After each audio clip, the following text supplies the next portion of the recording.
Kalau kita baca di online pemirsa, ini kan sudah terlihat lah ya DPR sudah berbicara memberikan pernyataan.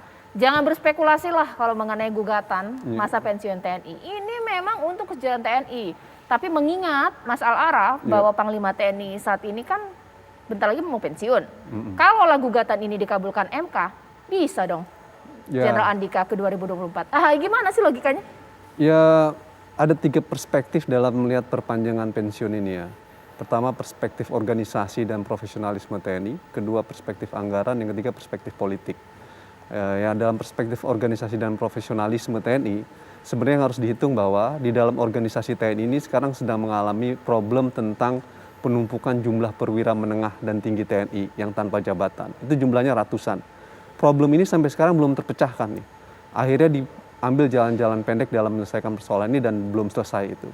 Nah, kalau kemudian perwira tinggi TNI, kemudian unsur perwira perpanjangan pensiun ditambah lagi, saya rasa itu akan menambah beban penumpukan organisasi dalam tubuh TNI, khususnya perwira yang tanpa jabatan. Nah, ini terjadi karena pada perubahan Undang-Undang TNI 34 2004, kira-kira pada tahun 2004, itu masa pensiun TNI 55, berubah menjadi 58. Jadi problem hari ini tentang penumpukan perwira TNI itu karena perubahan masa pensiun pada 2004 dari 55 ke 58. Nah, kalau sekarang berubah lagi dari 58 misalkan mau ke 60 gitu, maka ini akan menambah beban penumpukan dalam organisasi TNI. Kita akan melihat banyak perwira-perwira TNI tetapi tidak memiliki jabatan-jabatan di dalam tubuh TNI, dan itu akan menimbulkan kompetisi yang tidak sehat di dalam tubuh TNI ya. Nah, oleh karena itu harus dihitung secara cermat apakah ini akan justru menimbulkan kesehatan dalam organisasi ataukah justru akan menimbulkan konflik pertarungan yang tidak sehat dalam kompetisi di dalam tubuh TNI gitu. Kenapa? Karena kalau penumpukan terlalu banyak maka akan berdampak terhadap yang kedua tadi, profesionalisme TNI. Akhirnya kompetisi yang tidak sehat akan menimbulkan pertarungan-pertarungan yang juga tidak sehat karena bebannya terlalu banyak, Mbak.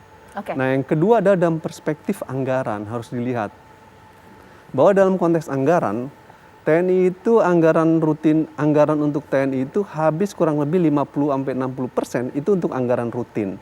Anggaran rutin itu untuk sebagian besar gaji prajurit TNI ya, khususnya 50% itu untuk itu.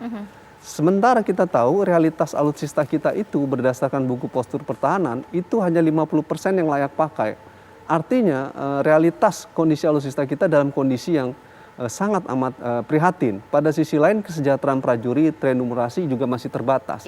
Jadi buat saya dalam konteks anggaran, perpanjangan ini akan menimbulkan beban anggaran baru, tapi pada sisi lain tidak akan meningkatkan kesejahteraan dan modernisasi alutsista. Jadi itu opsi yang menjadi problematik gitu. Nah, oleh karena itu harus dipikirkan secara jernih.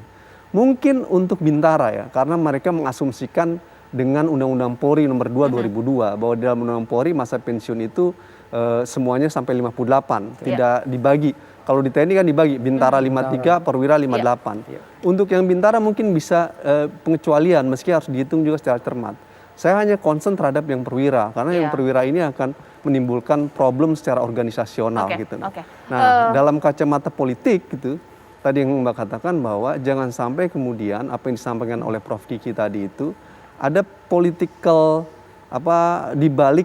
politik di balik proses ini yang kemudian publik melihat seolah-olah ini hanya untuk memberikan justice keadilan buat Bintara, tetapi ada kepentingan di balik itu untuk perpanjangan di sebagian perwira tinggi TNI itu gitu, khususnya dalam konteks pertarungan politik 2024. Oke, saya yang terakhir lah saya garis bawahi, saya tanya kepada Mbak Christina Ariyanti, jangan sampai dengan dalih untuk mensejahterakan Bintara, tapi ujung-ujungnya ini untuk perwira. Ya kita juga tahu bahwa saat ini yang disebut-sebut adalah nama Panglima TNI yang sebentar lagi mau pensiun. Kalau ini gol, ya berarti bisa sampai 2024. Bagaimana DPR menjawabnya?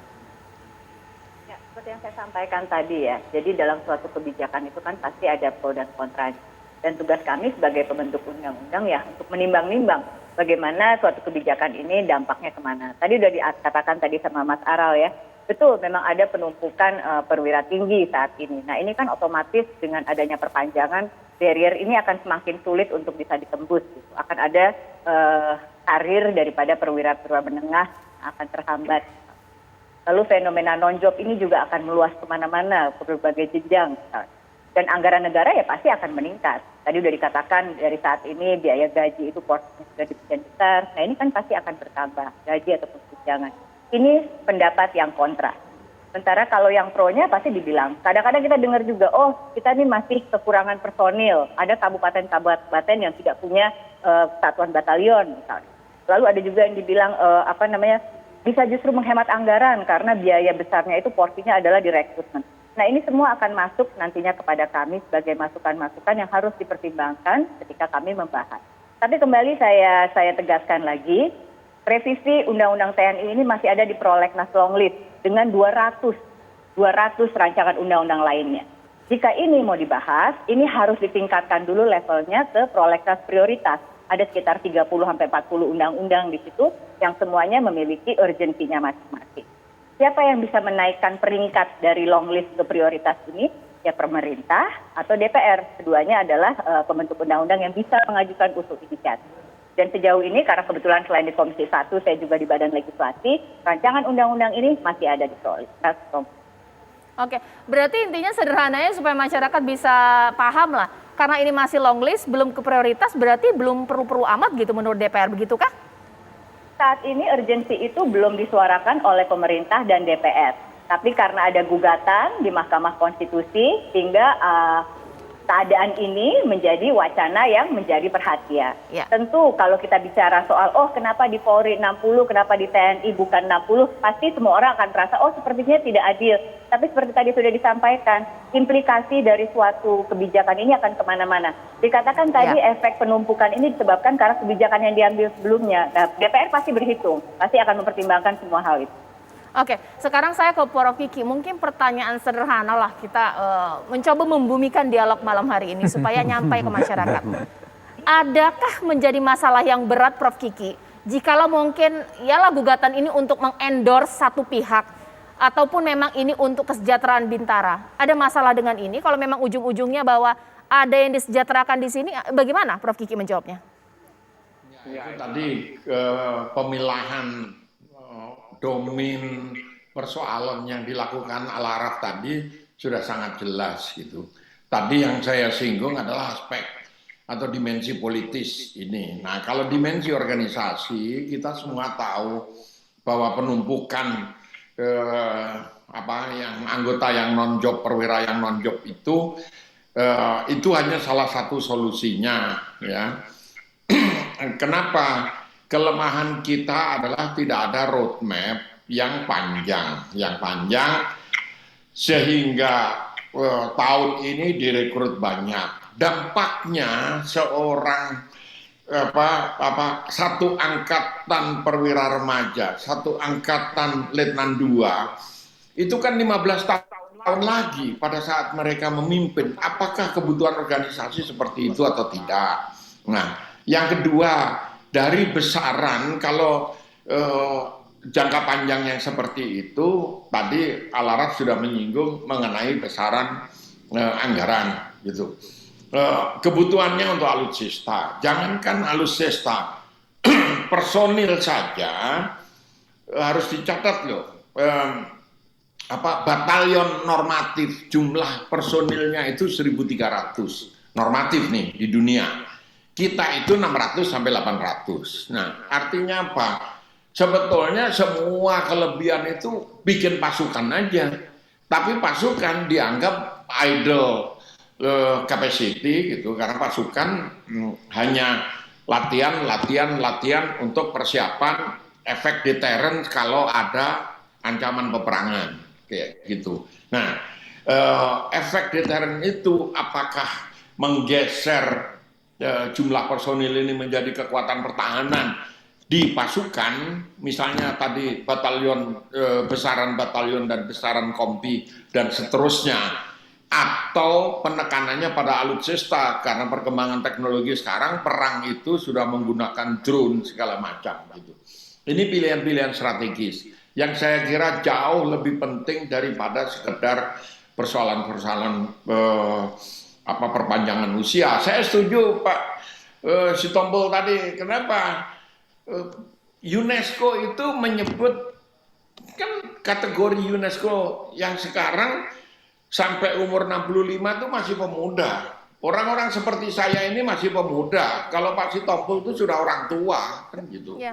Nah, sudah lewat 65. Nah, kalau masih pemuda, ya dipekerjakanlah gitu. Atau dia bekerja di sektor-sektor produktif. Apakah tentara, apakah militer itu sektor produktif atau tidak?